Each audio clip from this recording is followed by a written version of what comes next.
오늘 함께 오전에 나누고자 하는 말씀은 출애굽기 5장 1절에서 5절, 20절에서 23절입니다. 출애굽기 5장 1절에서 5절, 20절에서 23절입니다.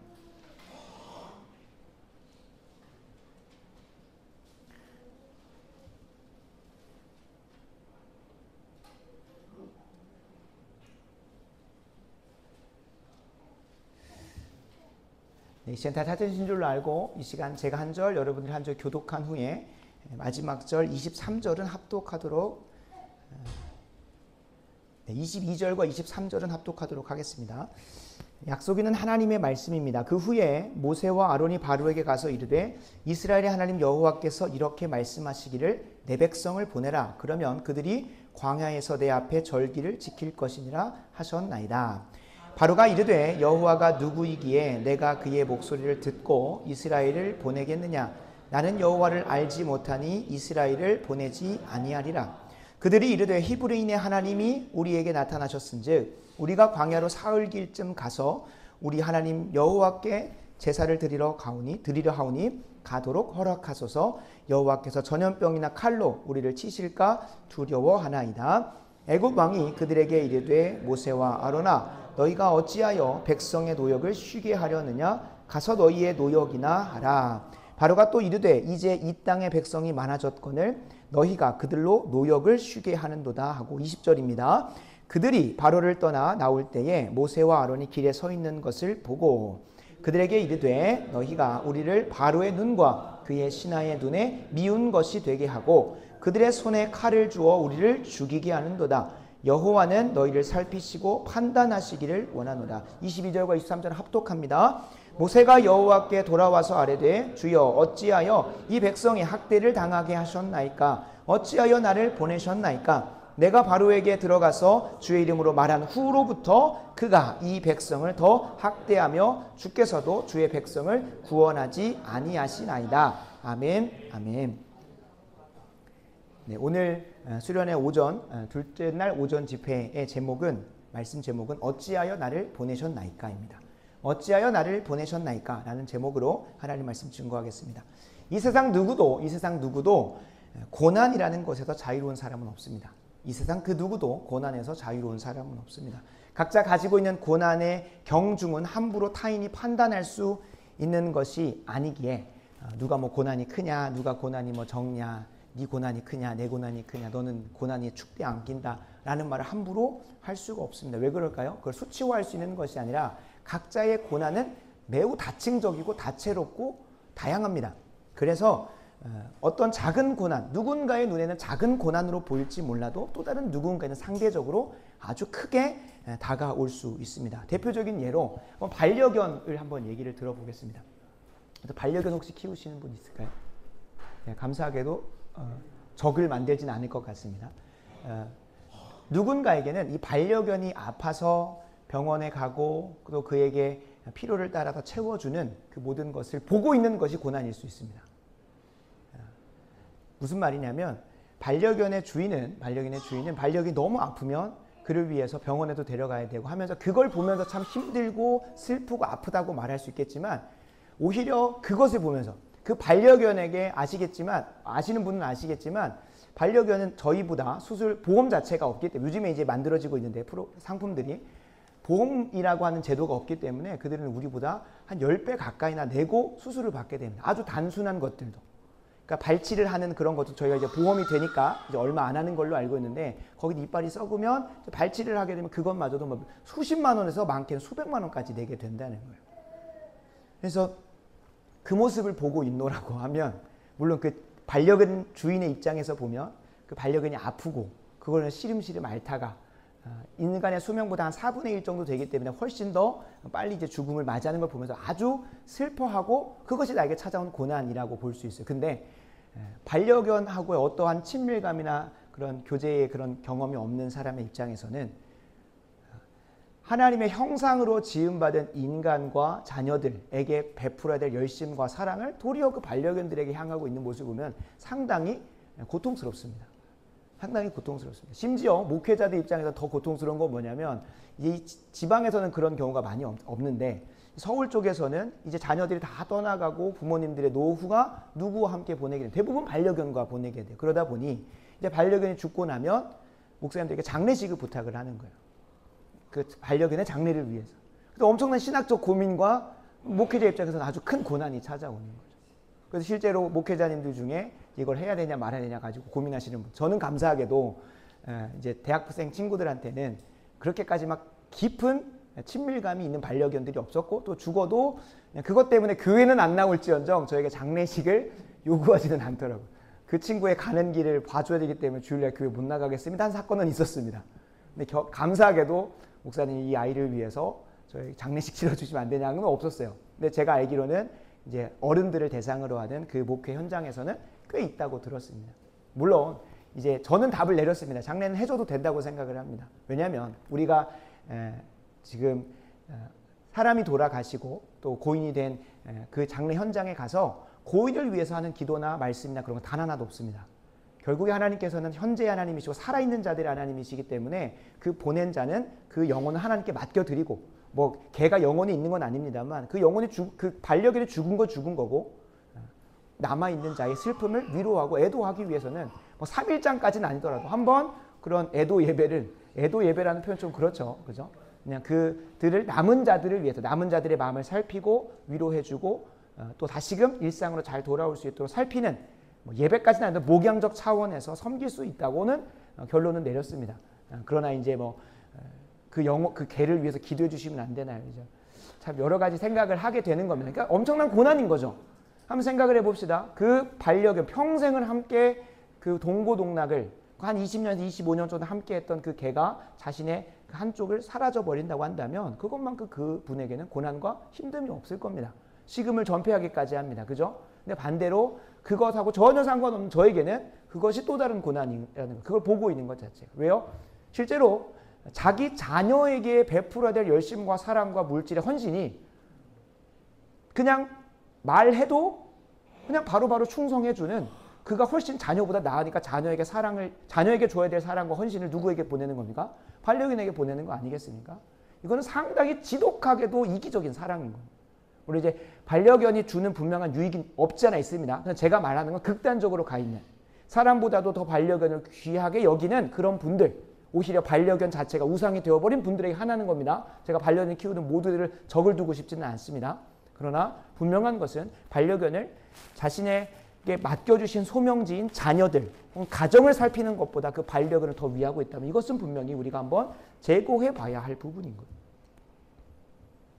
분명히 하나님께서 우리에게 이끌어오신 가장 귀한 소명은 자녀들을 하나님의 형상대로 하나님의 예배자로 길러가야 됩니다. 그런데 그것이 아니라 누구에게 그것이 향하고 있다면 그에게 향해야 될 열심과 은사가 반려견에게 향하고 있다면 그건 우리가 한번 좀 돌아봐야 한다는 거죠. 이 고난의 경중이 사람마다 다르고 그 종류가 다르다 보니 함부로 누가 뭐 고난이 크다 적다라고 말할 수 없다고 말씀을 드렸습니다. 그러나 모두에게 공통되게 해당하는 것이 있다면 고난이 찾아온 모두가 고난을 즐기는 사람은 없다는 거예요. 고난을 그냥 내가 버티겠다, 인내케 하겠다라고 하는 것이 아니라 모두가 다 어떤 걸 소망하게 됩니까? 그 고난으로부터 벗어나고 싶다는 것은 모두에게 동일하게 있는 공통적인 분모입니다. 근데 또 문제는 그 어느 누구도 그 고난의 문제를 천편일률적으로 해결해내는 사람이 없다는 거예요. 모두가 벗어나고자 하는 마음은 있지만 그것을 위해서 여러 가지 시도를 해보면서 그 고난부터 벗어나고자 하지만 어떤 사람은 해결하기도 하고 해결 못하기도 합니다. 똑같은 솔루션을 제시하는데도 어떤 누군가에게는 그 고난이 쉽게 지나가는 반면 또 누군가는 그 고난이 더 깊어질 수도 있어요. 우리가 쉽게 걸리는 여름이나 겨울에 한 번씩 걸리는 감기도 보면 이 감기는 단 하나의 호흡기 질환입니다. 그런데 그 호흡기 질환 그 단 하나도 의학적으로 분명한 해결책이 없어요. 그죠? 이 감기라고 하는 것조차도 그냥 똑같이 우리가 약국 가서 기본적으로 먹는 그런 종합 감기약 같은 것들이 있지만 그것이 잘 작동하는 사람이 있고 아닌 사람도 있는 것이고 또 이비인후과에 간 사람이 있고 내과에 간 사람이 있고 가정의학과에 간 여러 가지 이 감기 하나만으로도 똑같은 원인으로부터 발명된 이 감기 하나만 해결하더라도 이 고난으로부터 벗어나려고 하더라도 방법이 천차만별이라는 거예요.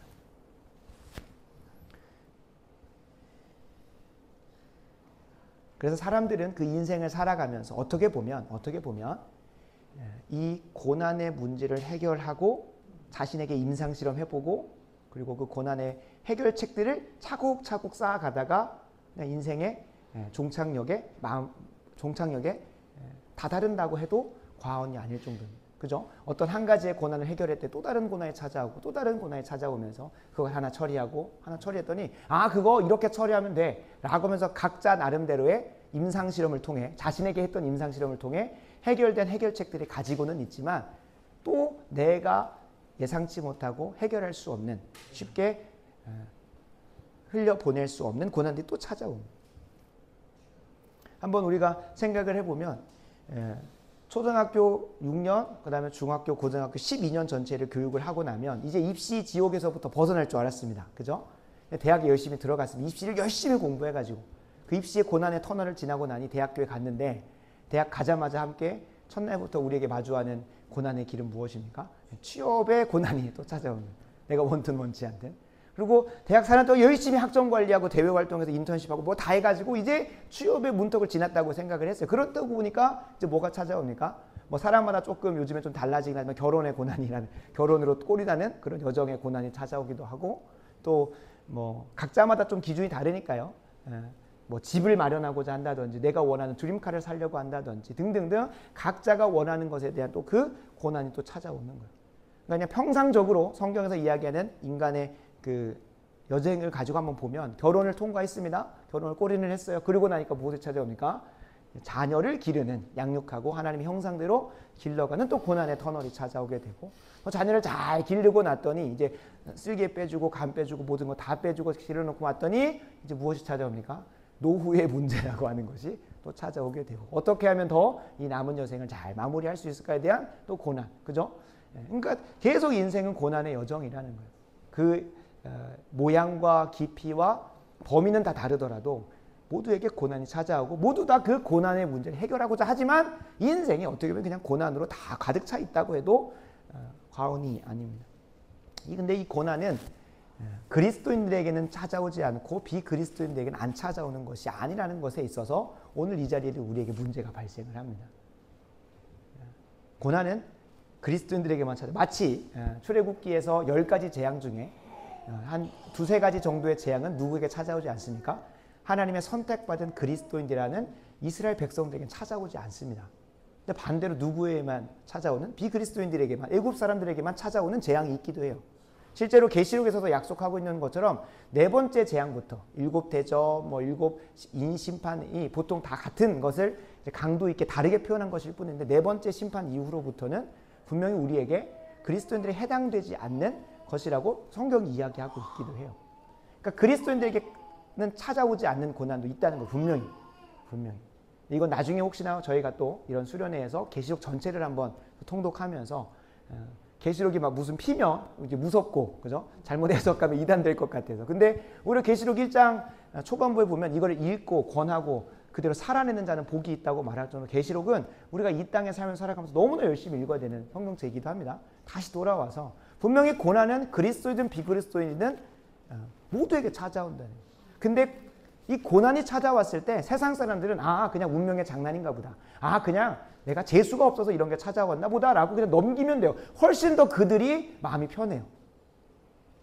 내게 왜 이런 고난이 찾아왔는지 깊이 고민 안 합니다. 그냥 재수가 없어서. 그냥 운명의 장난으로. 누군가가 했는데 그냥 어쩔 수 없이 내가 당했나 보다. 혹은 내가 이런 일을 잘못해서 그 인과 관계로 인해 내게 이 고난이 찾아왔구나 라고 하면서 더 쉽게 생각하고 고난의 문제를 흘려보내기도 한다는 거예요. 어차피 세상사 고난으로 가득한데 뭐 이 정도야 라고 하면서 마음 편히 가요. 근데 그리스도인들에게는 선하시고 나를 사랑하시고 심지어 전능하시기까지 하는 하나님과의 관계 속에서 그 고난의 문제가 더 힘들어져요.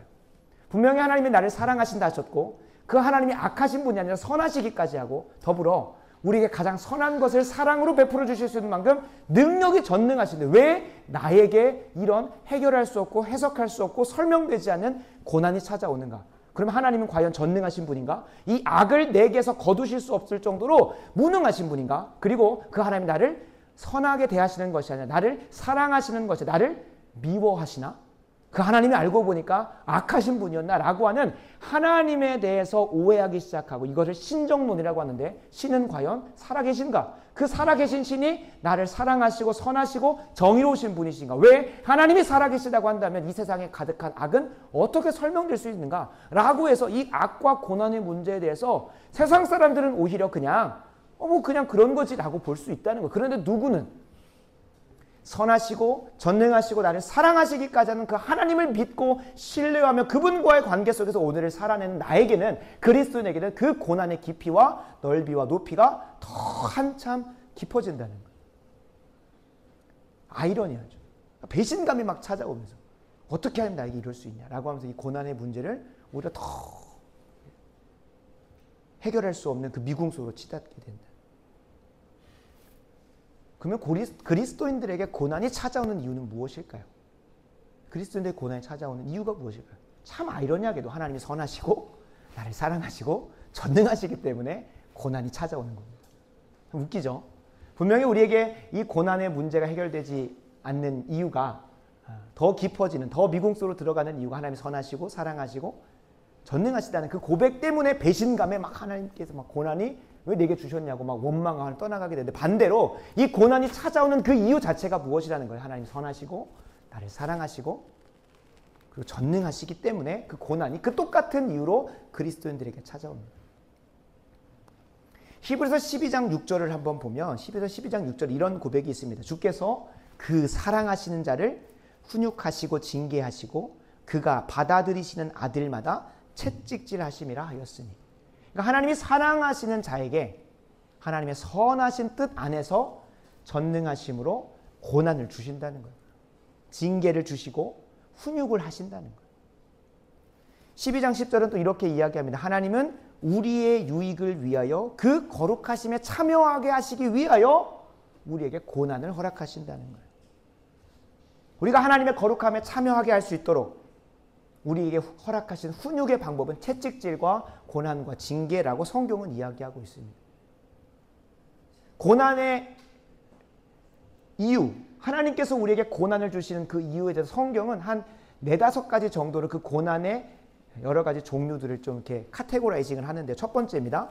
고난에 참여하기 전까지는 하나님의 말씀대로 살지 않기 때문에, 내가 옳다고 생각한 대로 살기 때문에, 하나님이 아무리 이게 좋은 거야, 이게 정말로 너에게 필요한 거라고 말해도 이게 선하고 좋은 것인지 모르기 때문에 하나님 말씀대로 살지 않기 때문에 하나님 고난에 참여하게 합니다. 시편 119편 67편에서 7절에서는 이렇게 얘기합니다. 고난당하기 전에는 내가 그릇 행하였더니 이제는 주의 말씀을 지킵니다. 그러니까 이전까지는 하나님 말씀이 좋은 것인지 뭐 똥인지 오줌인지 구분을 못하다가 하나님 말씀대로 살게 되는 게 어떤 것 때문이라는 거예요. 내가 내 뜻대로 내 마음대로 내 생각대로 살다 보니 여기는 구원이 없고 행복이 없고 이제 정신 차리고 어디로 오는 거예요? 하나님께로 와서 하나님 말씀 지키게 된다는 거예요. 고난 때문에. 또 한 고백이 있습니다. 시편 119편 71절입니다. 고난당한 것이 내게 유익이라 이로 말미암아 주의 율례들을 배우게 되었다는 거예요. 고난당한 것이 유익이라는 거예요. 고난 속에서 하나님의 말씀의 깊은 뜻을 깊이 알게 되는, 이건 첫 번째 이유의 좀 아류 혹은 속한 것이라 보면 되겠고, 두 번째 이유이기도 합니다. 고난을 통하여 하나님이 가지고 계신 뜻과 방법들을 제대로 깨닫게 되는 거예요. 제대로 깨닫게 되는 거예요. 세 번째 이유가 있습니다. 고난이 때로는 나를 위해서가 아니라 타인을 위하여서 내게 허락하여 주시기도 해요. 고린도후서 1장 5절 6절을 제가 읽겠습니다. 그리스도의 고난이 우리에게 넘친 것 같이 우리가 받는 위로도 그리스도로 말미암아 넘치는도다. 우리가 환난 당하는 것도 너희가 위로와 구원을 받게 하려는 것이다. 라고 얘기가 나와요. 우리가 위로를 받는 것도 너희가 위로를 받게 하려는 것이니 이 위로가 너희 속에 역사하여 우리가 받는 것 같은 고난을 너희도 견디게 하신다. 그러니까 사도 바울이 이러한 고린도후서라고 하는 성경을 기록을 했는데, 그에게 환난과 고난과 핍박이 찾아와요. 그런데 이것이 자기 자신이 하나님의 말씀 더 깊이 깨닫는다든지 정신 똑바로 차리게 하기 위해서가 아니라 내 고난이 누군가에게 유익이 되고 위로가 된다는 거예요. 이승희 전사님이 계속 주일 오후 예배 때마다 언급하신 천정은 자매와 같이 그 여인이 신앙을 붙들고 그 항암에 임했던, 그리고 교회 오빠라고 하는 영화를, 그 다큐멘터리를 보셨는지 모르겠지만 하나님 앞에서의 순결한 신앙을 계속 고백하면서 얼마나 여러분 절망스럽습니까? 남편이 암으로 돌아가고 암으로 주님 품에 안기고 또 아내분도 또 암을 또 걸려서 그 여정을 밟게 되면서 그 옆에서 그 하나님에 대한 신앙을 계속 붙들면서 항암을 하면서도 하나님이 원망하지 않고자 있었던 그 씨름을 보면서 신앙이라는 것이 저런 것이구나. 그 인생에게 있어서 소명이 무엇이었냐, 사명이 무엇이었냐 한다면 고난은 이렇게 인내하는 것이다 라는 것을 그 삶으로 누군가에게 보여줄 수 있는 것이 아니었을까라고 하는 좀 이해를 해보게 됩니다. 그러니까 이 고난이 누군가에게 유익이 되기 위해서 나에게 찾아왔다는 것, 그것은 참 깊고도 심오한 의미가 있지만 그럼에도 이것을 바로 깨닫게 된다면 사도 바울과 같이 고백하고 있는 거죠. 내가 고난받는 것이 유익이고 이 고난을 통하여 누군가에게 유익이 될 수 있다라고 하는 거예요. 이 세 가지 정도에서 또 네 번째로 한 개 살펴보면 좋겠는 것은 하나님의 뜻에 벗어나서 죄를 행함으로 고난이 찾아온다는 거예요. 하나님의 뜻을 지키지 않고 죄를 범하였기 때문에 고난이 찾아온다는 거예요. 시편 78편 49절에 이렇게 이야기합니다. 그의 맹렬한 노여움과 진노와 분노와 곧 고난, 곧 재앙의 천사들을 그들에게 내려보내셨으며. 그러니까 하나님께서 하나님 말씀대로 살지 않는 자에게 진노하시고 분노하시고 노여워하시는 그 표현으로서 한 가지 고난이 찾아온다는 거예요. 실제로 오늘 우리가 함께 살펴볼 출애굽기 5장에서도 이미 예견된 고난이었지만 그 고난의 깊이를 깊게 했었던 우리의 불순종을 한번 돌아보는 시간도 가질 겁니다. 그래서 이 고난이라고 하는 것을 깊이 한번 고민해 보면 그 고난을 주신 하나님의 선하심과 사랑하심과 전능하심이 있어요. 만약에 하나님이 전능하시지 않으면 그 고난을 우리에게 필요한 만큼 주시지 않고 더 넘치게 주실 수도 있다는 거예요. 혹은 우리를 사랑하셔서 고난을 주시는데 혹은 진짜로 전능하시지 못하기 때문에 사랑하는 만큼 고난을 못 주실 수도 있는 거예요. 우리 요한이에게 이 아이가 분명히 앞으로 이제 고집을 부리면서 자기의 자아가 형성이 되고 할 거예요. 근데 우리는 가장 먼저 해야 되는 건 뭡니까? 그 자아를 꼭 부인하게 하고 고집을 꺾는 것부터 가요. 근데 이 아이에게는 자신의 뜻대로 하는 것이 무엇이겠습니까? 만족하고 기쁘고 즐거운 것이니까 때를 쓰고 짜증을 내고 화를 내고 완전히 저에게 반역하고 대적하겠죠. 그럼 그때에 저희 부모된 저와 이제 김은희 사모는 그 고집을 꺾기 위해서 그에게 뭘 줘야 되는 겁니까? 훈육, 징계, 고난이라는 걸 주면서 그 뜻을 꺾어내는 것. 왜 그럴까요? 제가 이제 항상 어디 가서 집회를 할 때마다 꼭 예를 드는 건데 주아가 엄청 어렸을 때 물론 지금 이제 칼이 무엇인지 알겠죠. 칼이 무엇인지 그리고 위험한 건지도 알죠. 근데 이 아이가 한 3살, 4살 때 어린이날 선물을 사달라고 해가지고 마트에 가서 뭐든 골라 라고 했더니 최근에 백종원을 본 거예요. 그래서 나도 요리사가 되겠다라고 생각을 해가지고 이제 그 마트에 갔으니까 가서 이제 칼을 갖고 온 거예요. 근데 35cm짜리 사시미 칼을 갖고 와가지고 사달라고 하면 여러분 어떻게 하시겠습니까? 바로 임박하고 급박하며 맹렬한 진노의 손으로 등짝을 때리면서 칼을 바로 놓게 할 것 아니겠습니까? 그죠? 그러니까 이 방금 얘기했던 이 4가지의 고난의 이유가 종합적으로 들어가는 거예요. 이 아이가 지금 당장 그 칼을 가지고 가게 되면 그 칼로 요리를 하는 게 자신을 해할 수 있기 때문에 이 아이에게는 무엇이 선한 것인지 모르기 때문에 사랑의 하나님은 선을 가르쳐 주시기 위하여 하나님 말씀대로 살게 하기 위하여 고난을 허락합니다. 그것이 정말로 급박하다면 바로 등짝 스매시로 찾아오는 것이고 그것이 아니라고 한다면 왜 그런지는 모르겠을 그런 깊은 연단의 시간으로 또 이끌어가요. 그건 하나님의 지혜 가운데 있는 것이니까. 어찌됐든 사시미 칼을 뺏고 이 아이의 수준에 맞는 뭘 주시겠습니까? 뽀로로의 요리교실. 아무리 칼을 찌르고 베어도 피나지 않고 아무리 상처가 나지 않는 그 참 희한한 칼, 그죠? 그리고 야채를 자르고 나면 다시 재생되고 부활하는, 그죠? 그런 뽀로로의 요리교실을 사줄 거예요. 열심히. 그리고 거기는 어떤 놀라운 기적들을 합니까? 불에 손을 대어도 타지 않고 물이 끊이지 않는, 전자레인지에 손을 넣어도 그 어떤 전자파도 없는, 근데 그런 뽀로로의 요리교실을 사주면서 이 아이의 수준에 맞는 것으로 하나님께 가르쳐 주시고, 그러니까 우리는 우리에게 무엇이 선한지도 모르고 우리가 사랑받는다는 것이 무엇인지도 모르고 하나님의 전능하심도 오해하기 때문에 이 고난을 내게 왜 줬냐고 하나님에 대한 배신감 때문에 때로는 심지어 어떻게까지 합니까? 하나님을 떠나버리기까지 하는 경우도 있습니다. 물론 그것도 그 무한하신 하나님의 지혜와 경륜 속에 선한 길로 인도하실 거라 믿어 의심치 아니하지만 참 하나님이 왜 그러실까라는 고민이 들기도 해요. 그래서 고난이라고 하면 딱 생각나는 그 위인이 있다면, 신앙의 선배가 있다면 누굽니까? 욥이죠, 욥. 근데 욥이 고난으로 이제 하나님께 연단 받을 때 우리가 생각하기에는 두 가지 중에 하나라고 생각합니다. 마치 욥의 친구들과 같이, 그리고 욥의 지혜를 전하려고 했던 엘리후의 고백과 같이 이 둘 중에 하나라고 생각해요. 하나님이 나를 더 잘 성숙해 하고 자라게 하기 위해서 고난이라는 방법을 쓰셨구나. 그게 엘리후의 주장입니다. 또 다른 그 욥의 친구들은 뭘 계속해서 권합니까? 너 하나님 앞에서 죄 지은 거 없나 돌아봐. 하나님 말씀대로 안 살았다가 하나님께서 진노하신 거 없나 한번 돌아보라는 거예요. 그러니까 보통은 이 고난의 문제에서 이 딱 두 가지만 생각을 합니다. 그리고 방금 말씀드린 네 가지도 거의 대부분 이 안에서 다 돌아가는 논리입니다. 내가 하나님 앞에 죄를 범한 것은 없는지, 하나님이 나를 이 고난을 속에 더 자라가게 하시는 겁니다. 근데 욥의 고난의 문제는 이 두 가지가 아니었습니다. 두 가지가 아니었어요. 감히 하나님의 그 무한하신 지혜와 그 무한하신 계획에 어찌 감히 피조물된, 심지어 죄로 인해 망가져버린 한낱 인간이 하나님의 그 무한하신 계획과 지혜를 다 이해할 수 있겠느냐로 그냥 욥은 끝나버려요. 그리고 욥은 무엇을 고백하게 됩니까? 이전엔 내가 귀로만 들었다가 이제는 눈으로 보게 됩니다. 그게 이 고난의 의미를 알게 됐다는 게 아니에요. 실제로 우리의 삶 속에서는 결코 인간의 이성과 생각 안에서 해결될 수 없는 고난들이 산적하고요. 그것 앞에서 하나님이 요구하시는 건 뭘까요? 너와 나의 차이를 이해해라라는 거예요. 창조주 하나님의 그 무한하신 지혜 앞에서 네가 뭘 안다고 그 고난을 이해해 보려고 하느냐. 그냥 나를 뭐 하라는 거예요? 믿고 신뢰하라는, 그분이 어떤 분이라는 걸 선하시고 나를 사랑하시고 내게 허투루 이 고난을 허락지 아니하신다고 하는 하나님의 전능하심을 신뢰하면서 가라는 것이 욥의 말미의 그 뜻입니다. 욥기 전체의 맥락이 그렇다는 거예요. 그러니까 우리가 함께 오늘 그 방금 나눴던 이 네 가지의 고난, 그리고 욥기를 통해서 선포되었던 이 두 가지의 큰 카테고라이징에 또 안 들어가는 또 한 가지의 고난이 있습니다.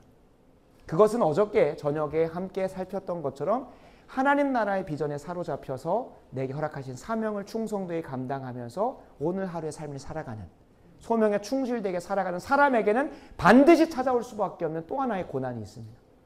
방금 얘기했던 고난과 더불어서 한 가지 더 고난이 있다는 것. 그 고난을 함께 살펴보면서 왜 나에게 이런 고난이 찾아왔는가? 마치 오늘 말씀의 제목과 같이 어찌하여 나를 보내셨나이까? 어찌하여 나에게 이런 고난을 허락하셨나이까 하는 절규가 우리에게 고백되어졌으면 좋겠습니다. 왜냐하면 이러한 절규가 없는 인생은 하나님의 나라에 속하여 있지 않다고 봐도 과언이 아니기 때문에 그렇습니다.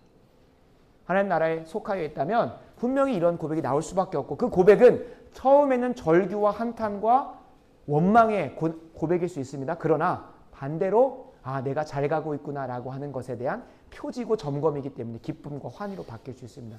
오늘 이 말씀의 시간이 그러한 고백이 되길 소원합니다. 그래서 이 말씀 붙들고 두 찬양 고백하면서 기도의 자리로 나아갈 때에 왜 나만 겪는 고난이냐고 하면서 하나님한테 내가 마저 겪는 고난, 말씀의 서두에 나눈 것처럼 누구에게 얘기해도 그래 힘내 정도로 지나는 나의 그 누구에게 설명해도 이해받을 수 없는 그 고난, 그걸 하나님 앞에 가지고 나아가서 하나님 왜 나만 겪는 고난이냐고 김석균 씨의 그 신앙의 고백이 담겨진 그 찬양으로 함께 고백하면서 고난의 의미를 좀 물어봤으면 좋겠어요. 그리고 하나님께서 욥기와 같이 욥기 38장에 딱 등장하시면서 하는 말, 나는 창조주 하나님이다. 이 피조물인 네가 뭘 알겠냐라고 하실 수 있어요. 근데 거기 앞에서 그 앞에서 겸손히 아멘 주님 그냥 받아들이겠습니다. 주님을 더 신뢰하겠습니다로 나아가는 우리 모두가 되었으면 좋겠습니다. 그리고 또 한 가지, 이 또 다른 차원의 고난이 있습니다. 이 또 다른 차원의 고난을 기쁨으로 받을 준비가 오늘 이 오전 집회 가운데 우리에게 마련되어지길 소원합니다. 그래서 오늘 본문으로 들어가면서 오늘 본문은 하나님 나라를 이루는, 하나님 나라를, 그 원대한 인류 역사 속에 하나님 나라, 하나님의 통치가 완성되는 그 나라를 향하여 달려가는 역사 가운데 약 한 4,000년 전에, 뭐 연대기에 따라서 좀 사람마다 모세의 시대를 지금 4,000년이나 6,000년 전으로 보기도 합니다만 어찌됐든 이 모세를 통하여 그때의 하나님 나라의 한 부분을 이루시고자 누구를 부르셨어요? 지난주에? 지난주가 아니고 어저께? 아니죠. 어저께가 부른 게 아니죠. 그죠? 몇천 년 전에 누구를 부르셨어요? 모세를 부르셨어요. 모세를. 하나님 나라의 원대한 그 큰 그림 속에 누구를 구원하셔야 되니까 이스라엘 민족을 구원하셔서 예수 그리스도께서 오실 길을 예비하기 위해서 누구를 구원해야 돼요? 애굽 백성을 자처했던 이스라엘 백성을 구원하시는 그 한 부분을 누구에게 감당케 하신 겁니까? 모세에게 감당하시려고 그 사명을 허락하셨고 소명지로 부르셨다는 거예요. 그 부르심대로 순종하는 가장 첫 번째 현장이 오늘 출애굽기 5장 1절입니다. 그래서 5장 1절을 한번 보겠습니다. 그 후에 이 그 후라고 하는 건 모세가 3장 4장에 걸쳐서 2장에 걸쳐서 하나님과 딜하면서 그 소명을 감당하냐 마냐 하면서 씨름합니다. 그리고 나서 그러한 씨름이 있은 후에 진짜 모세와 아론이 뭐합니까? 순종하러 갑니다. 제 1절 읽겠습니다. 그 후에 모세와 아론이 바로에게 가서 이르되 이스라엘 하나님 여호와께서 이렇게 말씀하시기를 내 백성을 보내라. 그러면 그들이 광야에서 내 앞에 절기를 지킬 것이니라 하셨나이다. 아멘. 그러니까 모세가 내가 누구이기에 나 가진 건 아무것도 없고 바로 앞에 나아가도 아무것도 못하는데 어떻게 합니까? 내가 너와 함께 하겠다. 근데 저는 이것도 못하는데 내가 그래도 함께 하겠다. 내가 너와 함께 하겠다. 그 말씀으로 모세를 설득시키셔가지고 순종하게 하셨어요. 그래서 진짜 모세 순종했습니다. 얼마나 기특합니까? 그죠? 얼마나 기특합니까? 모세가 하나님의 소명에 부름받아서 못해요, 안 해요, 안 할 거예요, 하지 않을래요, 나는 하는지 안 하는지 나 자신도 모르겠어요 하면서 그냥 가서 순종을 했어요. 얼마나 기특합니까? 근데 그 순종 앞에서 마주한 것이 무엇입니까? 2절과 3절입니다. 바로가 이르되 여호와가 누구이기에 내가 그의 목소리를 듣고 이스라엘을 보내게 된다. 나는 여호와를 알지 못한다. 이스라엘을 보내지 아니하리라. 라고 선포하는 거예요. 아니 순종했으면 뭐가 찾아와야 됩니까? 하나님 말씀에 순종한 약속대로 하나님이 예비하신 열매들이 찾아와야 되는 건 아니겠어요? 그런데 분명히 하나님 앞에서 안 할래요 하다가 씨름해서 순종했는데 찾아온 것은 거절과 거부와 심지어 뒤에서는 미움과 핍박과 박해까지 주어지게 됩니다. 근데 여기서 우리가 한 가지 첫 번째로 주목해야 될 것은 무엇이냐면 하나님 말씀에 순종할 거면 하나님 말씀에 가감없이 제대로 순종해야 된다는 거예요. 실제로 하나님께서 우리가 읽질 않았지만 3장과 4장에서 하나님께서 모세에게 순종하게 하신 분명한 워딩까지 주셨어요. 모세와 아론이 가면 안 됐고 모세와 누가 갔었냐면 이스라엘의 장로들이 함께 갔어야 되고 가서도 내 백성을 보내라 라고 명령할 것이 아니라 내 백성이 갈 것은 이스라엘의 백성들이 가서 하나님을 섬길 수 있도록 허락하소서라고 하면서 청유형으로 했어야 돼요. 실제로 한번 살펴보도록 하겠습니다. 출애굽기 3장 18절입니다. 출애굽기 3장 18절 제가 읽겠습니다. 그들이 내 말을 들으리니 너는 그들의 장로들과 함께 애굽 왕에게 이르기를, 그러니까 장로들과 함께 가라는 거예요. 아론과 함께 갈 게 아니라 장로들과 함께 갔어야 되는 거예요. 이르기를 뭐라고 얘기해야 되냐면 히브리 사람의 하나님 여호와께서 우리에게 임하셨은즉 우리가 우리 하나님 여호와께 제사를 드리려 하오니 사흘길쯤 광야로 가도록 허락하소서. 청유형으로 하라는 거예요. 가서 대놓고 그냥 바로 대박 명령하는 게 아니라 하나님께서 순종하게 하신 건 장로들과 함께 가는 거였고 또 한 가지 허락하소서라고 했어야 하는 거예요. 그러니까 그 제대로 순종하지 않았다 보니 바로는 대박에 원래 바로가 거절할 것이 예견돼 있었습니다. 주님께서 분명히 말씀하세요. 분명히 너네가 그렇게 가면 그가 강팍함으로 인해서 너를 쉽게 보내지 않을 거라고 했어요. 근데 이들 스스로가 말씀에 무언가 가함으로 인해서 스스로 그 고난의 깊이를 더 자초했어요. 그러니까 2절에 그렇게 거절을 당하고 3절에 아차 싶었던지 3절 보겠습니다. 5장 3절입니다. 그들이 이르되 히브리인의 하나님이 우리에게 나타나서 임하셨은즉 우리가 광야로 사흘길쯤 가서 우리 여호와께 제사를 드리러 가도록 허락하소서. 그러니까 장로님들과 오는 거는 좀 쉽지 않다 보니 그냥 바로 하나님 말씀에 말씀하신 대로 그 다시 워딩을 바꾸는 거예요. 하나님께서 명령하라고 한 게 아니라 청교형으로 가라고 했으니까. 그러니까 아마 이 찰나에 바로가 그렇게 반응하는 걸 보고 그 찰나에 기도하지 않았을까 하는 생각을 해보게 됩니다. 그죠? 우리가 어떤 하나님 말씀에 순종해봤는데 내가 예상치 못한 결과들이 주어지게 되면 그리스도인들은 바로 뭐 하게 됩니까? 하나님의 뜻이 아닌가? 의심하는 게 아니라 기도의 자리로 나가서 뭘 합니까? 의심이 아니라 분별하기 시작을 하죠. 그러니까 내가 하나님 말씀에 제대로 순종하는 것이 맞는가? 그러니까 대박에 찾아왔어요. 무엇이? 하나님 말씀에 제대로 순종하지 않으니까 하나님은 즉각적으로 고난을 허락하셨어요.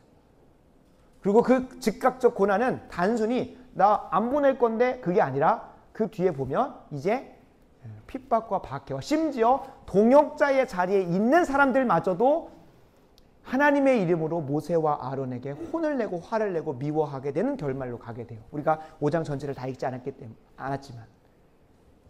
그러니까 이렇게 해서 우리가 주목해 보아야 할 것은 하나님 말씀에 순종하려고 했다면, 하나님의 부르심을 받아서 하나님 말씀대로 살고자 그 마음의 방향을 전환했다면 가감없이 하나님 말씀에 온전히 순종해야 한다는 거예요. 하나님 이렇게 하라고 했다면 타협하지 않고 가감없이 내 생각 제하고 내 뜻 제하고 하나님 말씀대로 순전하게 순종을 해도 하나님께서 예비하신 대로 고난도 찾아오지만, 그러나 고난의 깊이를 스스로 뭐 할 필요는 없어요? 깊게 할 필요는 없는 거죠. 실제로 모세가 이스라엘 백성을 데리고 광야길을 돌아다니면서 40년 동안 돌아다니면서 목말랐습니다. 이스라엘 백성들이 불평했고 물 달라고 아우성쳤을 때 모세가 하나님한테 가서 그 감정과 기분 그대로 하나님께 따졌고, 하나님은 그래 내가 물을 줄게 라고 하면서 뭐 하라고 합니까? 반석에서 물을 내라고 하셨습니다. 민수기 20장 12절을 보면 여호와께서 모세와 아론에게 이르시되 그때에 그 물을 하나님의 뜻대로 하지 않았어요. 반석을 치라고 하신 적이 없어요. 반석에서 물을 내라고 하셨는데 반석을 쳤어요. 그게 기분 때문인 건지 하나님의 명령대로 순종하지 않으니까 뭐가 찾아옵니까? 고난의 깊이가 깊어지는 거예요. 20장 12절을 제가 읽어드리겠습니다. 여호와께서 모세와 아론에게 이르시되 너희가 나를 믿지 아니하고 이스라엘 자손의 목전에서 내 거룩함을 나타내지 아니하고 내 말씀대로 제대로 순종 안 했으니까 너희는 이 회중을 내가 그들에게 약속한 가나안 땅으로 보낼 때에 너희는 들어가지 못할 것이다 라고 얘기를 하시는 거예요. 모르죠. 하나님의 원래 계획 가운데 정말로 안 들여보내시려고 하셨을 수도 있고 모세의 소명은 거기서 끝나는 것일 수도 있었겠지만, 우리의 개인의 입장에서, 한 개인의 입장에서 하나님 말씀에 순종하려고 했다고 하면 제대로 순종해야 한다는 거예요. 가감없이 내 뜻과 생각 내려놓고 완전히 순수하게 하나님의 도우심을 구하면서 나아가야 된다. 가감없이 여러분 순종하시기 바랍니다. 그 순종한다고 내가 나름대로 순종한다고 했는데 하나님께서 더 높은 수준을 요구하실 수 있어요. 혹은 제가 주아나 노아에게 혹은 호연이나 기연이한테 주일날 그 주보에다가 말씀 요약을 해봤을 때 서론, 본론, 결론 그리고 필요한 핵심 내용들 메인 아이디어를 적어오지 못한다고 해서 혼내지 않습니다. 이 아이의 수준에 맞는 것으로 순종하기를 바라는 거예요. 당연히 어른들에게는 어떤 걸 요구합니까? 정말로 오늘 말씀을 잘 가져갈 수 있도록 서론, 본론, 결론, 거기서 메인 아이디어와 구체적 결단까지 요구를 하죠. 왜냐하면 그 어른들은 그런 만한 순종의 수준이 되니까. 그러니까 제가 호연이나 기연이나 주아한테 과자를 줄 때 그걸 보면서 아주 부러움의 눈촉으로 바라볼 수 있습니다. 나는 열심히 해도 과자를 못 받는데 호연이나 기연이는 글자 하나 썼다고 칭찬받으면서 할 수 있어요. 똑같이 말씀에 순종하는 거잖아요. 근데 하나님께서 각자에게 요구하시는 수준이 있어요. 그래서 기도의 자리로 나아가서 내가 하나님 뜻에 제대로 순종하는지 꼭 분별하시기를 바랍니다. 말씀에 제대로 순종하려면 기도의 자리가 무조건 세워져 있어야 됩니다. 그래서 야고보서 5장 13절은 이렇게까지 얘기하면 너희 중에 고난은 당하는 자가 있느냐? 고난 당한 자가 하나님 말씀에 순종해서도 순종하지 않았어든 고난 당하는 자가 있느냐? 그는 뭐 할 것이요? 기도할 것이요. 즐거워하는 자가 있느냐? 그는 찬송할 것이요. 그러니까 고난 당하는 자가 그냥 하나님 앞에 나아가서 왜 이 고난이 내게 주어졌는지, 내가 진짜로 말씀대로 순종하지 않아서 스스로 고난을 자처한 것은 아닌지 분별하라는 거예요. 어디에서만 분별할 수 있습니까? 기도의 자리에서만 분별할 수 있기 때문에 고난 당하는 자가 있느냐? 기도할 것이라는 거예요. 목사님, 그 이후에 앞뒤 문맥으로 이어지는 거 보면 장로들을 청하여 기름을 발라 병든 자를 위해서 기도하라고 하고, 이거 그냥 고난 당하고 있으면 고난의 문제 해결해 달라고 기도하는 거 아닙니까? 맞아요. 그게 없지는 않습니다. 고난 당하는 자, 당연히 고난을 벗어나게 해달라고 기도하라고 기도하는 것이기도 합니다. 그러나 참 신기하게도 야고보서 5장 15절 16절에 보면 고난 당하는 자가 있냐 그를 위하여 기도하라고 하시는데, 신기하게도 병든 자를 위하여 기도할 때에 믿음의 기도는 병든 자를 구원하리니 그가 혹 죄를 범하였다면 사하심을 받을 것이요 그리고 병남을 받을 것이라고 얘기를 해요.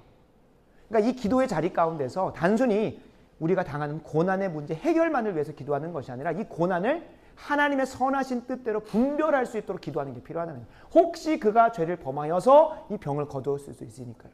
그죠? 최근에 이제 저희 아들 요한이가 기침이 계속 끊이지 않아서 병원도 가고 막 해요. 근데 딱 보니까 이 아이가 감기 걸릴 짓을 했어요. 물론 이 아이가 지금 그 분별이 안 되긴 합니다만 돌아다니면서 모든 걸 다 빨아먹는 거예요.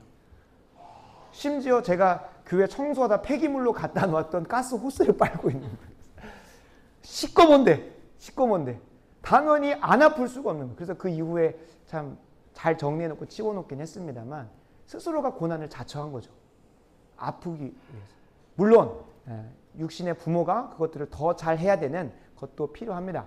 그러나 분명한 것은 우리가 기도를 통하여 이 고난이 내게 왜 찾아왔는지, 내가 하나님 말씀에 무언가 가하거나 감하여서 이런 것이 찾아왔는지 아는지 돌아보는 시간 우리에게 정말로 필요합니다. 그래서 여러분 하나님 말씀에 순종하려거든 정말로 잘 순종하셔야 되고, 잘 순종하기 위해서 고난을 비껴가고 고난을 더 자처하지 않기 위해서는 뭐 해야 됩니까? 기도의 자리로 나아가야 한다는 거예요. 기도의 자리에서만 고난이 분별되어질 수 있는 거예요. 두 번째로 같이 함께 살펴보고자 하는 것은 하나님 말씀대로 순종하는 자들에게서는 반드시 무엇이 찾아옵니까? 고난이 찾아옵니다. 왜 그럴까요? 두 번째 기억할 것은 우리가 사는 이 땅, 하나님 말씀에 순종하는 이 땅의 현실이 하나님을 모르는 강팍하고 패역한 세대이기 때문에 그렇습니다. 보시면 하나님 말씀대로 가서 하나님의 뜻대로 전했습니다. 1절에서 2절에 바로 찾아오는 게 여호와가 누군데? 여호와 하나님이 누군데? 아무리 바로의 인생 가운데 살펴봐도 애굽은 다신론 국가입니다. 여러 신들이 있어요. 나일강의 신도 있고 뭐 생명의 신, 죽음의 신, 뭐 태양신, 무슨 신 엄청 많아요. 근데 바로의 신 사전, 그 판테온 속에서는 뭐가 없어요? 여호와 하나님은 없어요. 실제로 우리가 하나님 말씀대로 부르심 받아서 살아가는 이 땅의 모든 삶의 여정도 누가 없습니까? 그들에게는 하나님이라는 존재는 없어요. 그러니까 당연한 겁니다. 그들에게서 미움을 받을 때에 하나님은, 예수님 뭐라고 말씀하십니까? 네가 내 말씀대로 가서 순종하여 제자된 삶을 살면 세상이 널 미워할 거야. 왜 그러냐면 너희가 속하여 있는 예수 그리스도의 내가 세상의 미움을 받고 있기 때문에. 세상이 나를 미워하기 때문에 너희를 미워하는 거 당연해. 근데 반대로 너희가 내게 속하여 있지 않고 내 말씀대로 순종하고 있잖아요. 뭐가 안 찾아옵니까? 핍박과 박해와 미움과 고난은 결코 찾아올 수가 없다는. 그래서 사도 바울은 골로새서 1장 24절에 이러한 고백까지예요. 그리스도를 위하여 남은 고난을 내 몸에 담노라까지예요.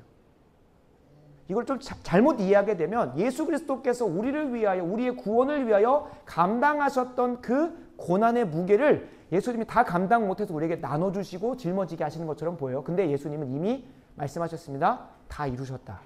다 이루셨어요. 그러면 여기서 그리스도의 남은 고난은 뭘까요? 실제로 골로새서 1장 24절 그 이후로 가게 되면 사도 바울이 뭐라고 고백하냐면, 제자훈련의 대헌장이라고 하는 골로새 1장 28절 29절에 보면 내 안에 역사하시는 이의 역사를 따라 힘을 다하여 수고한다고 해요. 뭘 수고하는 겁니까? 예수님께서는 여기 있는 동섭 형제에게 복음을 전할 수 있었을까 없었을까요? 없었습니다. 그럼 누가 전해야 됩니까? 옆에 계신 조아름 성도님, 이승리 전도사가 동섭 형제에게, 승환 형제에게 복음을 전해야 되는 거예요. 근데 그것이 여러분 고난 없이, 어떠한 수고와 헌신 없이, 희생 없이 이룰 수 있는 것입니까? 아닐걸요. 물론 동섭 형제가 13개월 동안 근속하고 아주 우수 사원이기 때문에 보너스도 주고 상여도 주고 잘 챙겨주고 복지해줬겠지만, 우리 사장님의 입장에서 어떻게든 이 친구가 또 복음을 만나고 또 하나님이라는 존재를 바로 알고 또 새로운 삶을 시작했으면 하는 마음에 다른 사람 챙겨줄 거 조금 더 챙겨주려고 하고 조금 더 살펴주려고 하지 않았겠습니까? 그죠? 거기에서 무엇이 들어가는 겁니까? 내 희생과 헌신과 엄밀한 의미에서 보면 고난이라는 것, 내 수고라는 것이 들어가게 돼 있습니다. 근데 이거는 예수님이 감당할 게 아니죠. 다만 예수님이 다 이루셨습니다. 왜 그럴까요? 예수님이 승천하시고 나서 보혜사 누굴 보내주세요? 성령을 보내주세요. 그 성령 하나님이 내 안에 내주하심으로 동섭 형제를, 승환 형제를 사랑할 수 있는 뭐도 주십니까? 마음도 주시고, 재정도 주시고, 힘도 주시고, 체력도 주시고, 어떻게 하면 이 아이를 잘 꼬드겨서 수련에 데리고 오실 수 있을까 하는 지혜도, 또 꾀임도 주시고 하면서 이끌어 오는 겁니다. 그러니까 그 모든 걸 누가 이미 다 완성해 놓으셨고 우리에게 거두게만 하시는 거예요. 예수님이 다 그 고난 당하셨고 우리는 고난에 참여하는 정도인 거예요. 예수님이 감당할 모든 걸 다 주셨기 때문에 우리가 고난 당한다라고 말하기가 쉽지는 않습니다. 다만 당연히 내 입장에서 보면 내가 고난을 감내하는 것처럼 보이죠. 그러나 성경적 원리에서 보면 그걸 감당케 하시고 인내케 하시고 그거를 능히 이기게 하시는 분은 누구예요? 하나님이시고 성령 하나님이시기 때문에 그리스도의 남은 고난이라는 표현이 오해가 있을 수는 있어요. 그러나 그 고난마저도 하나님께 넉넉히 감당하신다는. 그러니까 그리스도인들이 이 땅의 삶을 살아가면 자연스럽게 뭐가 찾아올 수밖에 없으니까 하나님이 모르는 세상 속에서 하나님을 알고 하나님 뜻대로 살아가기 때문에 고난이 찾아올 수밖에 없어요. 근데 이 고난이 참 쉽지 않습니다. 왜 그러냐면 바로는 하나님을 진짜로 모릅니다. 이제 알아가기 시작하는 뭘 통해서? 나일강의 피로 변하는 걸 통해서. 그것조차도 요술사들, 옆에 있는 요술사들이, 매지션들이 따라하니까 아유 그냥 관심도 안 갖고 갑니다. 아 그거 우리도 할 수 있는데? 오늘 저녁에 나누겠지만 정말로 세상도 하나님이 할 만한 것들을 다 해내요. 요즘에는 과학 문명이 발달해가지고 이제는 복제인간, 인조인간 다 만든다고 하잖아요. 조회수 1000만이 넘는 한 유튜브 영상 중에 사람의 머리를 떼가지고 그 몸을 딱 옮겨서 하는 그 이식, 저기 가상에서 한번 해보니까 이게 뭐 적합도가 있다라고 하는 그런 영상을 제가 봤던 적이 있어요. 그러니까 진짜 그 정도까지 가는 거예요. 그 정도까지. 우리가 SF 영화에서나 정말로 공상과학 영화에서나 봤을 만한 것들이 정말로 그렇게 이루어져 가는 것들을 보면은 정말로 하나님을 대체할 만한 과학 문명의 참 대단한 것들도 보여집니다. 세상도 흉내낸다니까요. 그러다 보니까 바로는 하나님을 알만한 것이 언제쯤이나 이루어져요? 사람의 힘으로 흉내낼 수 없는 무슨 문제?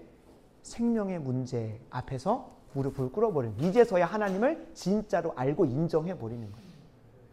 그죠? 그건 이제 오늘 저녁에 좀 살펴보겠지만 분명한 것은 바로가 몰라요. 우리가 살아가는 세상도 그렇고요. 근데 여기에서 한 단계 더 들어가 보면 누구마저도 하나님을 모르는 것처럼 살아갑니까? 5장 15절과 16절 한번 보겠습니다. 5장 15절과 16절입니다. 제가 읽겠습니다. 이스라엘 자손의 기록원들이 가서 바로에게 호소하여 이르되 왕은 어찌하여 당신의 종들에게 이같이 하시나이까? 당신의 종들에게 짚을 주지 아니하고 그들이 우리에게 벽돌을 만들라 하나이다. 당신의 종들이 매를 맞사오니 이는 당신의 백성의 죄니이다. 여러분 이스라엘 백성이 언제부터 바로의 종이 됐고 바로의 백성이 됐습니까? 이들이 400여 년 동안이나 살다 보니 민족 정체성 사라졌고 하나님이란 존재 다 사라져 버렸습니다. 근데 그게 처음부터 나는 애굽신을 따를 거야. 애굽신을 따를 거야 했을까요? 아니요. 처음 들어갈 때는 하나님이 애굽으로 보내주셔서 그 환난과 핍박 속으로 구원해 주셨다고 생각을 해요. 실제로 보면 출애굽기 1장에 시작할 때 야곱이 여기 애굽 땅으로 들어간 역사를 기록을 하고 있는데 창세기 50장 마지막 절과 출애굽기 1장 사이는 어떤 역사가 일어나고 있냐면 고대 근동 이스라엘과 이집트가 있었던 그 가나안 땅에서는 7 족속이 있었는데 그 7 족속 중에 히타이트라고 하는 히위 족속을 제외하고 다 멸망해 버립니다. 무슨 말이에요? 가나안 땅에 엄청난 전쟁과 피가 낭자했다는 거예요. 이스라엘 백성이 애굽 땅에 이집트의 고센 땅에 들어갈 때만 해도 몇 명으로 들어갔을까요? 70명 들어갔습니다. 70명은 민족이라고 말하기 어려운 그냥 대가족 수준이에요. 근데 그 70명이 어떻게 그 가나안 땅에 피부림 나는 전쟁 속에서 살아남을 수 있었겠습니까? 하나님이 독수리 날개로 에워싸듯이 생명싸개로 싸서 어디다 보호하신 거예요? 감히 족속이나 민족의 수준으로는 제국을 침범할 수 없죠. 애굽의 보호 아래서 70명이 400년 동안 200만이 될 수 있도록 뭘 이루게? 민족과 심지어는 국가를 이룰 수 있을 정도로 그 세를 강력하게 세워오시는 거예요. 심지어 뭐도 안 됩니까? 전기세도 안 내고 물세도 안 내고 부대 비용이 하나도 안 들어가요. 마치 우리나라가 주한미군 덕분에 여러 가지 북한이나 외부 세력의 공격으로부터 보호받아서 이제 박정희 대통령의 해안으로 뭘 합니까? 부국 강병을 하죠. 강병 부국이 아니에요. 부국 강병을 하는 거죠. 나라에 주한미군이 주둔함으로써 다른 나라가 쉽게 침범을 못 하잖아요. 심지어 이승만 대통령의 한일 상위방어조약 정말로 말도 안 되는 조약을 해놔가지고 그냥 우리나라가 침범받으면 바로 누가 개입해야 되는 거예요. 미국이 그냥 조건 없이 무조건 개입해야 되는 거예요. 자신들하고 어떠한 이유가 없는데 그러니까 이게 신기한 계약인 거죠. 그러니까 하나님의 섭리라고밖에 말을 못하는 두 가지 계약이다. 주한미군과 한일 상위방어조약이. 그러니까 그 보호 아래서 우리나라가 이렇게 고도의 성장을 할 수 있었던 거잖아요. 그러니까 이 이스라엘 백성도 그랬다. 처음 들어갈 때는 하나님이 우리를 이 70명 족속밖에 안 되는 고센 땅에서 200만이 될 때까지 지켜 보호하신 거예요. 누구의 손 안에서? 애굽의 보호 아래서. 실제로 출애굽기에 보면 이스라엘 백성이 가나안 족속에 들어갈 때 보면 히타이트 족속, 우리가 알고 있는 페니키아 문명 그 족속 중에 히타이트 족속인데 그 히타이트 족속을 제외하고 다 바뀐다니까요. 다 바뀌어요. 다 멸망한 거예요. 하나님께서 그렇게 보호하셨다고 고백을 해서 들어갈 때만 해도. 근데 400년 동안 그들과 함께 먹고 마시고 숨쉬고 그들이 하는 생활 문화 속에 젖어들다 보니 자연스럽게 뭘 배운 거예요? 그들이 섬기는 신앙을 가지고 온 거예요. 이들은 대놓고 태양신 라 혹은 나일강의 신 하피 어떤 개구리 신 무슨 신 섬긴다고 한 적은 없습니다. 그러나 그들과 함께 문화 속에서 자연스럽게 습득해가지고 어느새 보니까 그들의 종교 신앙대로 살고 있는 거예요. 그러다 보니까 신들의 계보 안에서 신의 아들이라고 말하는 바로를 다 신들의 왕으로 이미 섬기고 있는 거예요. 왜요? 그에게서 나오는 명령으로 내 삶의 모든 것이 뭐가 되니까? 윤택하게 되니까. 근데 그에게 대적했던 모세와 아론 때문에 무엇이 생기냐면 그들의 노역이었던 벽돌을 굽는 그 역할 속에 가장 필요한 집이라고 하는 거. 우리 여기 공사해 보면 알겠지만 여기다 그냥 콘크리트 타설하면 그냥 완전히 와르르 갈라지고 합니다. 근데 거기에 뭘 넣으면 단단해지고 흩어지지 않습니까? 철근을 넣으면 그렇죠. 그러니까 벽돌을 지을 때 정말로 중요한 건 벽돌 아무리 콘크리트를 해가지고 해도 그러니까 벽돌, 그 작은 벽돌 수준이야 괜찮지만 그 안에 철근이나 그런 집성제 같은 것들이 들어가지 않으면 완전히 무너져요. 근데 그 집을 안 주겠다는 거. 그리고 매일마다 출하하는 양을 똑같이 하라고 바로가 모세와 아론이 대든 것 때문에 이제 우리를 보내라라고 하는 우리하고 동의하지 않은 그들의 그 선 넘은 행동 때문에 본인들에게 고역이 주어지는 것을 봐요. 그러면서 이 15절 16절에 나오는 거예요. 이스라엘의 기록원들이라는 건 뭐예요? 이 벽돌들을 하루에 몇 개씩 만드는가 기록하는 사람들에게 가서 말하는 거예요. 아니 우리의 왕이신 바로이시여 왜 우리에게 이런 고난을 허락하십니까? 라고 하는 거예요.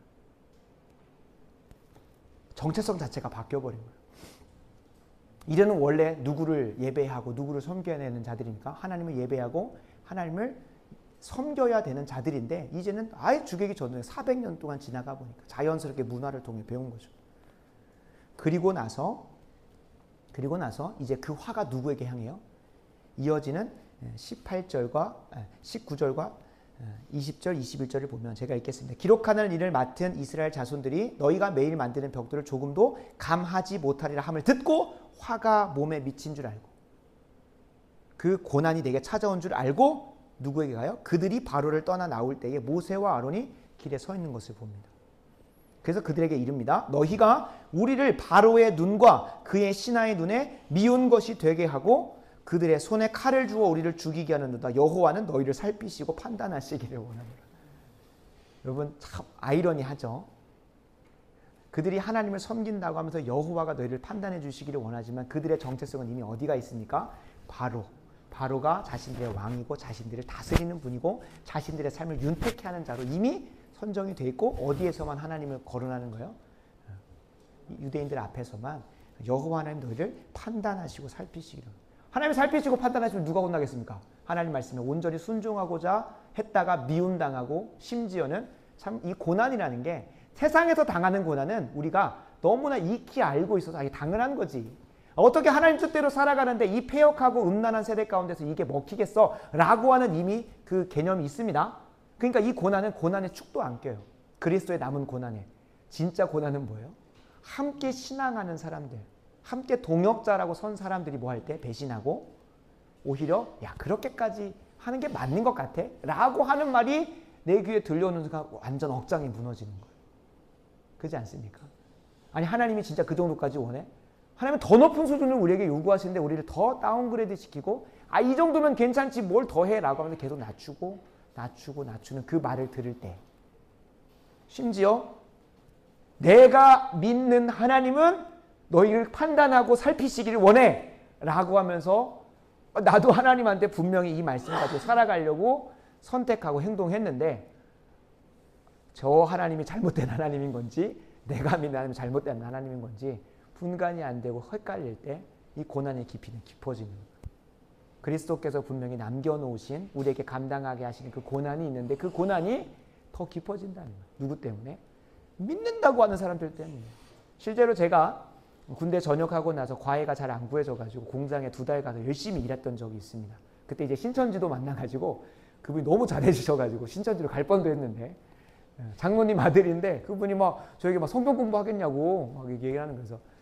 너무 잘해줘가지고 공장에서 선임이었고 하다 보니까. 근데 감사하게도 이 자리에 있다는 건 그죠? 안 가게 된 하나님의 보호하심인 거겠죠. 근데 이 2달을 하고 딱 그 회사 회식 날짜하고 맞춰져가지고 제가 이제 곧 인사할 수 있는 시간이 있었어요. 2달 딱 하고 열심히 돈 벌고 나온 거죠.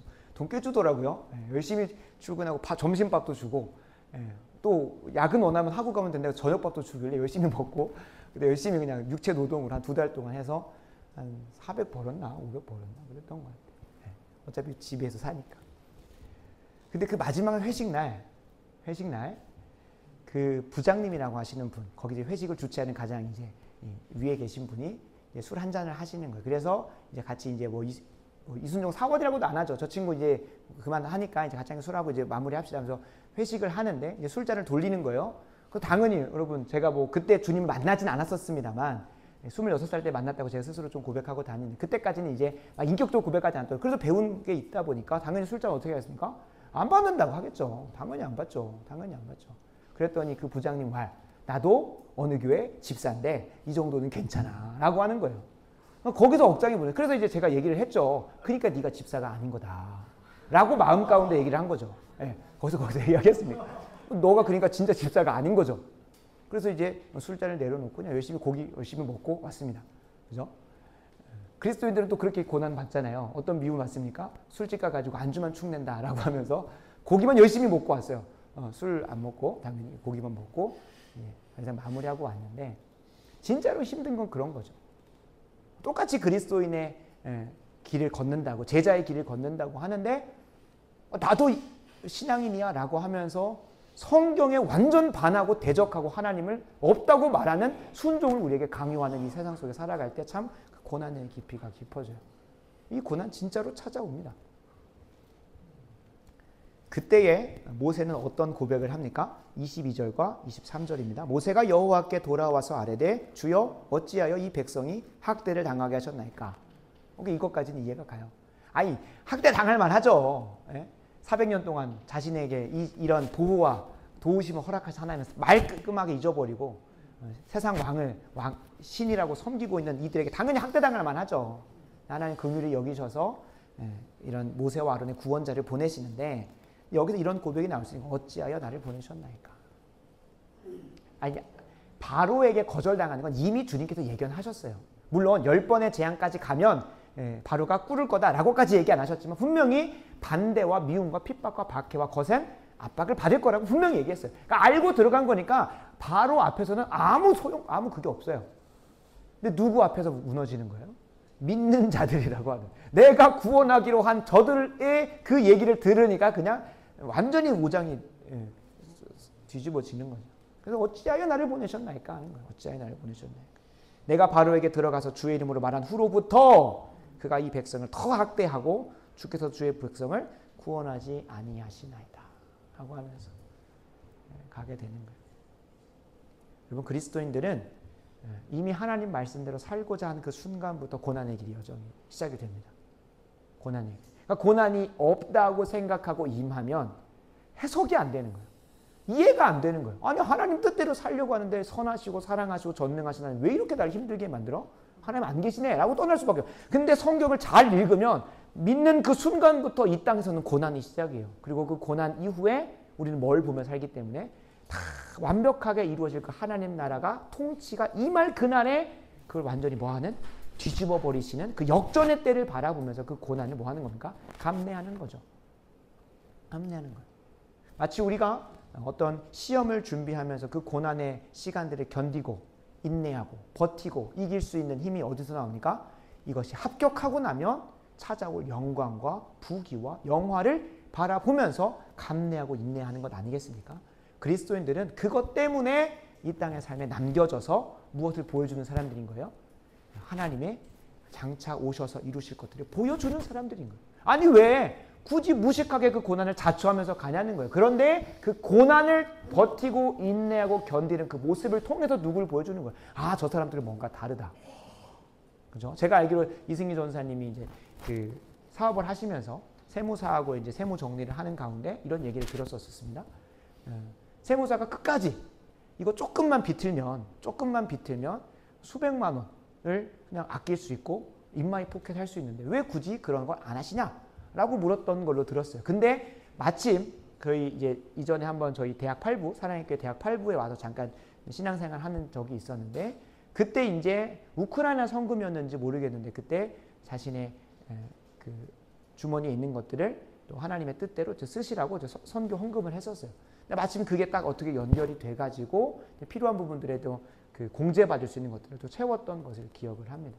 하나님께서 분명히 하나님의 선하신 뜻대로 순종하려고 최선을 다하는 사람에게는 중요합니다. 여러분, 장차 올 그날에만 주시는 열매가 있지는 않습니다. 무슨 말이에요? 장차 예수 그리스도께서 죽으신 그 하나님의 뜻에 온전히 순종하기 때문에 주님께서 그것을 보시고 뭐하다고? 기쁘시다, 의로우시다고 하면서 살려주셨습니다. 열매를, 부활의 열매, 부활의 영광을 즉각적으로 경험하게 하시는 거죠. 그리스도인들에게서는 이 땅에서는 맨날 고난만 가득하다가 장차 올 그 나라에서 누릴 영광만 바라보면서 어떻게든 견디고 인내하라고만 하지 않으시고 저 천국의 삶을 미리 뭐 할 수 있도록 맛볼 수 있도록 이 땅에서도 죽도록 충성하여 하나님 말씀에 가감없이 순종하여 고난을 자처하는 사람들에게 고난 뒤에 찾아오는 부활의 영광, 하나님께서 예비하신 영화로움을 완벽하고 완전하진 않지만 장차 저 땅에서 누리게 될 그 모습 그대로는 아니지만 맛볼 수 있도록 하나씩 하나씩 인도에 가신다는 것을 우리가 꼭 기억해야 할 필요가 있습니다. 실제로 그렇죠. 모세가 그 고난 앞에서도 분명히 하나님께서 예비하신 짧게 허락하시는 기적들, 열매들, 하나님대로 순종했더니 홍해가 갈라지고 또 하나님 말씀대로 반석을 쳤더니 물이 나오고 하나님께서 필요에 따라서 하나님 말씀에 온전히 순종할 때에 그 고난을 자처했을 때에 이스라엘 백성 200만을 데리고 진짜 나오게 하셨던 것처럼 이게 천국이 다 임한 건 아니잖아요. 하나님께서 분명히 우리에게 그런 것들로 인도에 가신다는 것을 꼭 기억하셨으면 좋겠습니다.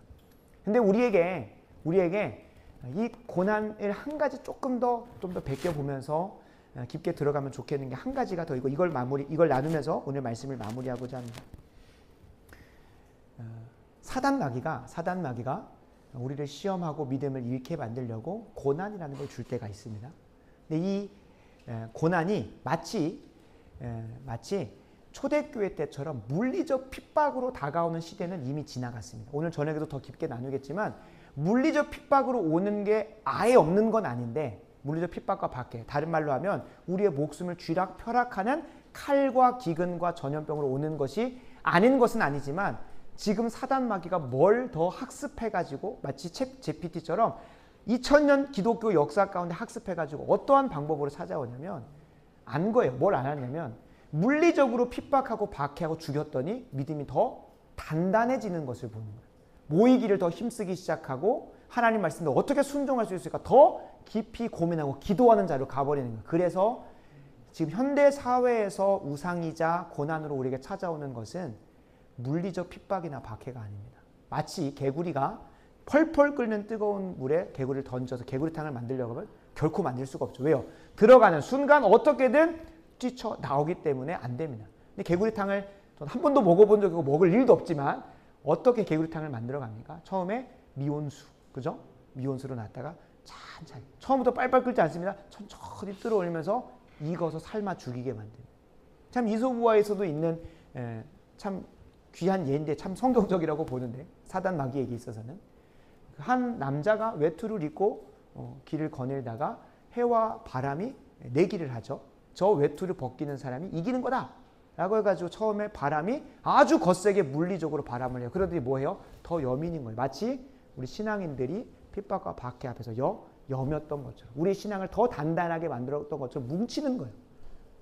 근데 반대로 해는 뭘 합니까? 천천히 따뜻하게 해가지고 더워서 벗게. 근데 이스라엘 백성도 그랬다는 거예요. 처음부터 이러한 신앙으로 간 것이 아니라는 거예요. 400년 동안 천천히 따뜻하게 먹고 살만하고 풍요로워지니까 누구를 버려버리는 거예요? 하나님 없어도 살겠다, 살만하겠다 싶은 거예요. 그리고 지금 당장 내게 뭘 주는? 민생지원금 주고 보조금 주고 먹여주는 누구를 붙드는 거예요? 바로를 붙드는 거예요. 내가 오늘 할 수 있는 노역을 위해서 필요한 재료들 다 갖다 주죠. 이거 잘 감당하면 필요한 것들 먹여주죠. 그러니까 눈에 보이는 그 왕을 쫓아가게 되는 거예요. 이거를 정신적이라고 말할 수도 있겠고 사회관계적이라고 말할 수도 있겠고 영적이라고 말할 수 있겠는데 이건 물리적 핍박이 아니죠. 자연스럽게 그들의 사고와 똑같아지면서 내가 진짜 고난 중에 있는 걸 모르는 거예요. 이것이 어디로 날 이끌지를 그 한치 앞을 모르니까 계속 그것에 매몰차면서 누구를 의지하지 않고 하나님을 의지하지 않고 세상의 것들을 더 의지해가는, 이게 진짜 무서운 거예요. 오늘 저녁에 문화 막시즘에 대해서 아주 맛만 보여드릴 겁니다. 문화 막시즘. 이거는 그냥 음모론에 취하할 것이 아니고 이것도 뭐 영적인 사단의 공격이다, 뭐 일루미나티다 뭐다 그렇게 얘기할 것이 아니라 진짜 실체가 있는 학파가 있고 그들의 전략대로 실제로 지금 현상이 이루어져 가고 있으면서 정말로 사단 마귀가 이런 혹자는 이렇게까지 표현합니다. 사회 공산주의 사상은 사단 마귀가 하나님을 대적하기 위해서 인류 역사 가운데 잘 발명했던 최고의 무기였다고까지 해석을 해요. 이거 단순히 그냥 일반 학자가 아니라 신학자가 얘기하는 거예요. 사단 마귀의 손에 들렸던 가장 큰 무기, 하나님의 형상대로 지음받았던 인류를 가장 많이 죽였던 무기가 무엇입니까? 사회공산주의 사상이에요. 그것이 지금은 물리적으로 오지 않아요. 1, 2차 세계대전 때 그것이 실패했기 때문에 그들은 다른 방법을 취해요. 뭘로? 문화로 우리에게 자연스럽게 들어와요. 그래서 이스라엘 백성이 그것이 고난으로 가는 길인 줄도 모르는데도 그냥 자연스럽게 개구리 탕에 있는 개구리가 이렇게 말려 죽었던 것처럼 우리의 뭘 바꿔버리는 거예요? 사고를 바꿔버리는 거예요. 하나님 말씀에 비춰보면 악인데 그들이 변해버린 사고 안에서는 그게 뭐가 되는 거예요? 선이 되어져 버리는 거예요. 이걸 영적인 공격이라고도 합니다. 신학자가 존 프레임이라고 하는 철학자 혹은 신학자는 이게 영적 전쟁이라고까지 해요. 그 사회공산주의 사상으로 하나님에 대한 신앙의 세계관을 완전히 다 치환해버려버리는, 그 칩을 완전 바꿔버리는. 그래서 오늘 저녁에는 그것들을 분별하는 시간으로 나아갈 텐데 우리가 여기서 꼭 기억해야 되는 거 두 가지. 방금 나눴던 것처럼 하나님 말씀에 순종하려면 제대로 순종해야 되고 그걸 분별하려면 기도해야 된다. 기도 이외에는 그것들을 분별할 길이 없습니다. 다른 말로 하면 성령의 도우심을 구해야 한다는 거예요. 성령께서 우리에게 보여주시지 않으면 똑같은 걸 보고도 다르게 해석할 수 있어요. 그러나 오직 들은 것을 가지고 진리를 분별케 하시는 성령의 조명이 있으면 똑같은 시대를 살아가도 다른 영적인 감각과 눈으로 바라보며 살게 되어 있는 거예요. 그러니까 똑같은 사회 현상 앞에서도 하나님의 뜻을 분별할 수 있게 되는 거예요. 무엇 할 때만? 기도할 때만. 그래서 고난을 분별할 수 있는 것은 오직 기도뿐이에요. 두 번째, 당연히 그리스도인들은 하나님의 뜻대로 살기를 자처한 자들이기 때문에 하나님을 모르고 심지어 하나님을 안다고 한들 이미 하나님을 대적하는 사상으로 본인 스스로가 무장되어지는 그리스도인들한테조차도 뭐 할 수 있다는 거예요? 핍박과 박해와 미움을 당할 수 있다는 거예요. 그래서 이 고난당하는 것을 뭐하게 여기지 말라? 이상하게 여기지 말라. 베드로 사도가 얘기하잖아요. 고난당하는 것을 이상하게 여기는 순간 여러분 이상한 거예요. 내가 이상한 가운데 있다는 거예요. 주님께서 말씀하시잖아요. 제자들을 이리 가운데로 보내면서 세상으로 보내시면서 너희가 미움받는 것을 이상하게 여기지 말라. 왜? 너희를 미워한다는 것은 너희가 내게 속하였기 때문에 세상의 나를 미워해서 너희를 미워하는 것이기 때문에 너희가 잘 가고 있다는 반증이라는 거예요. 잘 가고 있다는 유일한 증거라는 거예요. 근데 세상을 살아가는 너무나 평탄하고 형통해요. 물론 하나님이 물질의 복을 주시고 하나님이 형통과 평탄의 길을 주시고 안식과 평안의 길을 주십니다. 그러나 그것에 절여져 있어서 그 풍요의 맛에 절여져 있어서 내가 진짜 잘못 가고 있진 않은지, 사단 마귀가 계속 내게 먹여주는 이 풍요와 안식 때문에 하나님을 잊어버리고 있진 않은지 진짜 분별하셔야 돼요. 이거는 진짜 한 번에 헷가다가는, 그렇게 신앙 좋다고 했던 사람들이 이승기 전사 계속 얘기하는 것처럼 끝이 좋아야 돼. 끝이. 내가 과거에 어떻게 했느냐, 내가 과거에 얼마나 섬겼는데가 중요한 게 아니라 정말로 이거는 진짜 은혜인 게 뭐냐면 거듭났다라고 하는 것의 유일한 표지는 끝까지 가느냐예요. 끝까지 가느냐. 마지막까지 아름답게 가야 되는 거예요. 그게 하나님께서 우리에게 거듭났다라는 걸 보여주시는 표지라는 거예요. 그래서 바라고 원하옵기는 내가 미움받고 있습니까? 너무나 잘 가고 있다는 표지입니다.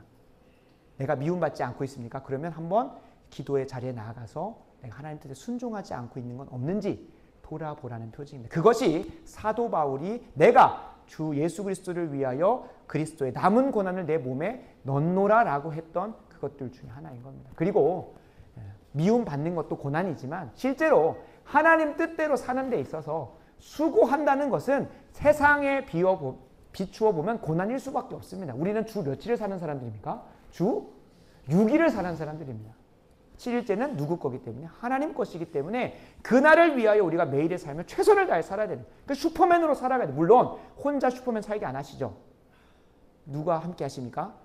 불 가운데 나를 살리시기로 하신 하나님, 그 함께 하시는 임마누엘의 하나님이 계시기 때문에 주 6일을 살아도 다른 사람보다 더 잘 살 수밖에 없는 그 은혜가 있는 것이죠. 그래서 그리스도의 남은 고난, 세상에 미움받을 수밖에 없는 거라는 걸 꼭 기억하셨으면 좋겠고, 그리고 하나님 영광에 사는 데 있어서 수고하고 희생하고 헌신하고 하는 고난은 분명히 있다는 거예요. 그리고 그 수고와 고난과 충성을 주께서 기쁘게 받으시다 뭐 하는 거예요? 나중에 주님 분명한 것을 착하고 충성됐다라고 하시는 거죠. 착하고 충성됐다고 하시는 거예요. 우리 그 하나 들으려고 이 땅의 삶을 그렇게 고군분투하고 씨름하고 눈물 흘리고 피땀 흘리면서 사는 것 아니겠습니까?